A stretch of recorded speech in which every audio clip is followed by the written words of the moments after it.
So we are about halfway through the fall 2021 anime season, and this season has been incredible so far. It's got basically like a little bit of everything for everyone. And as always, I'm going to be explaining the shows that I am currently watching this season. If you missed my previous incarnations of this series, like my spring video as well as the summer video, they're going to be right over here. Be sure you check those out as always. And if you are new to the channel, be sure you leave a like on the video, subscribe to the channel, and let's go ahead and get started with the fall 2021 anime season. So continuing from last season, Jahi-sama is still okay, like it's perfectly fine. I basically have like the same reaction as I did when I watched The Devil as a Part-Timer, because it's basically more or less the same thing. This show isn't really like super crazy, I'm not going like all out for it, but it's just like fine, you know, it's super solid. The Aquatope on White Sand continues after the shutdown of the Gama Gama, and now that we are here in the Tingara Aquarium, it's honestly not the same. The show is still great, don't get me wrong, but there was kind of like a higher ceiling when they were still in the other aquarium.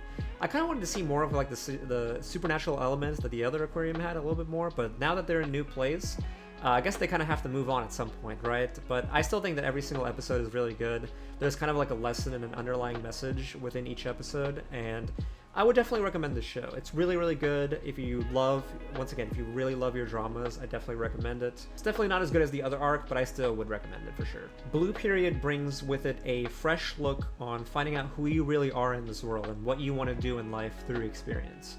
We see our main guy, Yatora, really get thrown into a secret passion of his, which is art.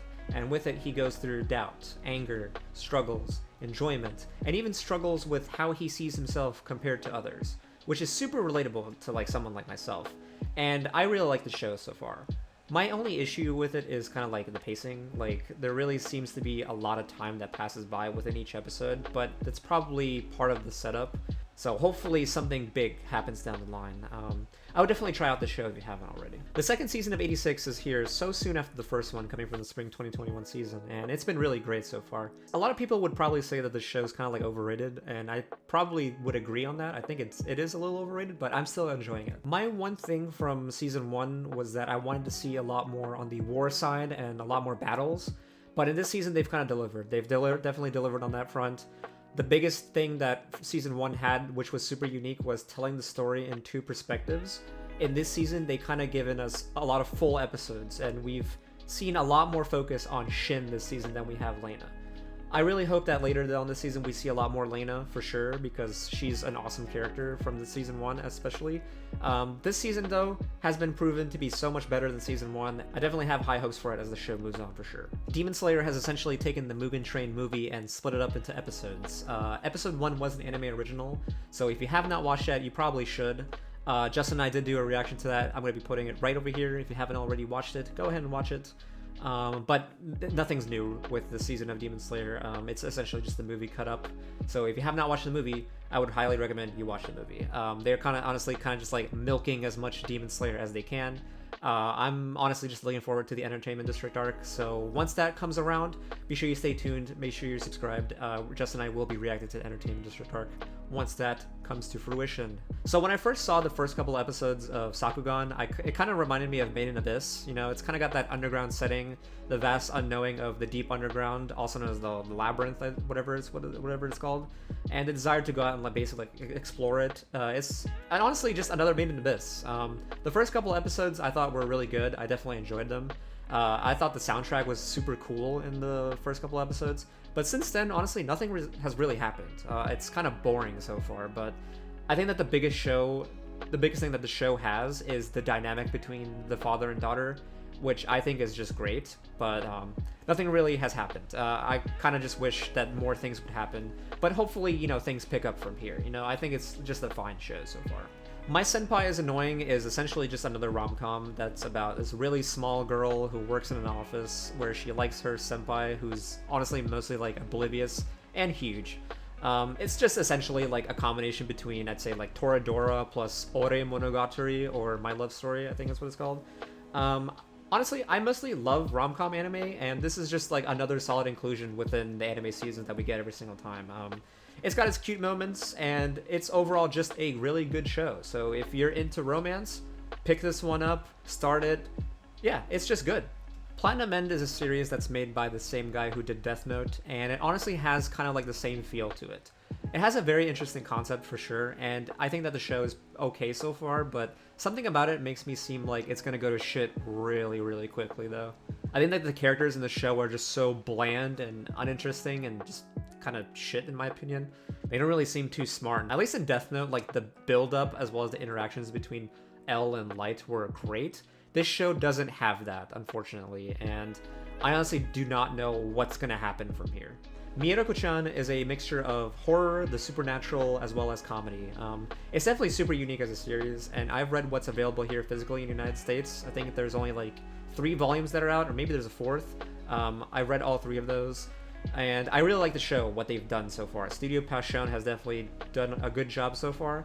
And I also did an episode 1 reaction to Mieruko-chan. It was up for a month here on our channel, but YouTube decided to take it down after a month. I got copyright flagged, and YouTube honestly wants me to trim out every single good part of the episode, so I just decided, hey, it's just gone forever, and I do apologize for that. The monsters in the show look amazing. They definitely translated the art from the manga to the anime just really, really nicely. The show is definitely designed to make you uncomfortable while adding some like funny moments to it.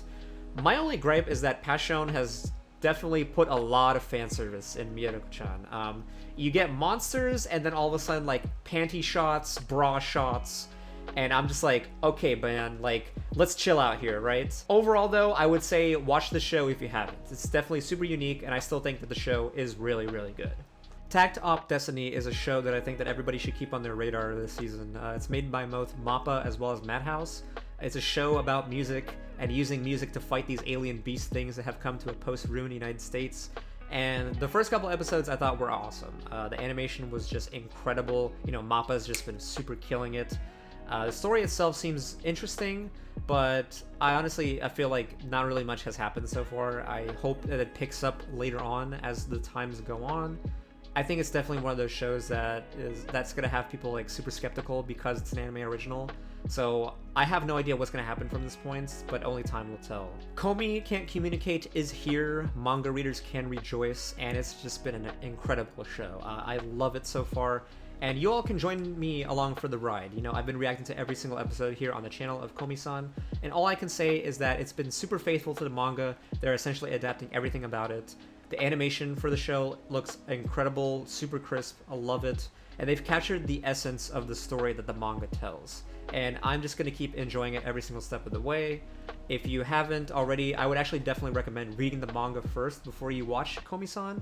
But if you just want to watch it, I think that you'll actually like it. It's definitely super cute, it's super unique within the slice of life romance genre, and all around, it's just been great. I've been loving Komi-san, and once again, I'm going to link the playlist to all the Komi-san episodes down below, so if you want to join me along for the ride, go ahead and give those a watch.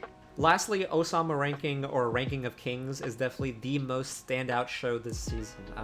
We look at basically the best character ever, Prince Baji, who can neither hear or speak, who comes into contact with a shadow creature, and instead of being afraid from it, he befriends it, and he later goes on a mission to conquer his fears and insecurities and become the best king that he can be despite all the obstacles that appeared before him. I think that this show is incredible, and just like Komi-san, I think it's a must-watch this season. The setting and the world is great. They do a great job introducing and showing us what type of world it is, as well as what these characters must go through. If you want to try it out, the first couple episodes are absolutely like a ride. Like, if you want to follow the 3-episode rule, I definitely would recommend it. It just keeps getting better and better. This show is definitely anime of the season, and if things continue on the right path, it could be anime of the year, honestly. Studio Wit is killing it. And that's pretty much everything for the fall 2021 anime season. That's all I've been watching. Comment down below what your favorite thing is from the fall 2021 anime season. Let me know down below if there's any show that I missed as well. Definitely go check it out when I have time. And if you liked the video, be sure that you leave a like, subscribe to the channel if you haven't already, and I will see you all next time for the winter 2021 anime season. So until then, keep watching anime, having fun, and I'll see you all in the next one. Take care.